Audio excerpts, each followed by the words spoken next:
What is up, everyone? This is Rafe with Central Alps, the premier off-road customization shop in the Dallas-Fort Worth area. Today here I have a 2022 F-250 Tremor, and we put on a 5-inch lift kit on it, and then we paired it up with some mud terrain tires. These are 40 by 1350 on a 20-inch wheel. So welcome to this Will It Fit, and we're gonna just walk you through on how we made this setup fit. If you want an F-250 to look this good, you're not gonna want to put 37s and 35s like every other guy. You want to put the 40s on there. We'll take you inside the shop and walk you through all the process of where we kind of cut all the parts out and whatnot.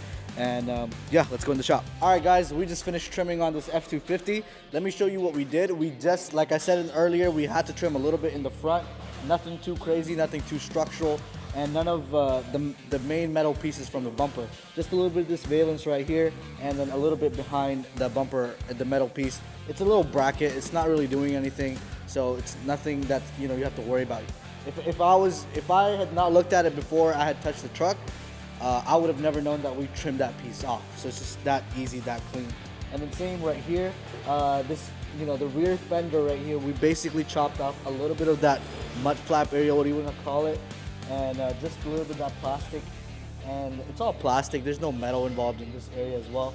And like as you can see, there's nothing that we did that's structural, nothing that's going to damage your body, and nothing that's you have to worry about down the line in the future when you're selling the truck or when taking it to the dealership or anything like that. And just FYI, this is a Tremor. Tremors come factory lifted with 2 inches, but obviously when you put a lift kit like this, that factory 2 inches kind of gets out the way, and it still nets at that 5-inch like every other F-250 out there.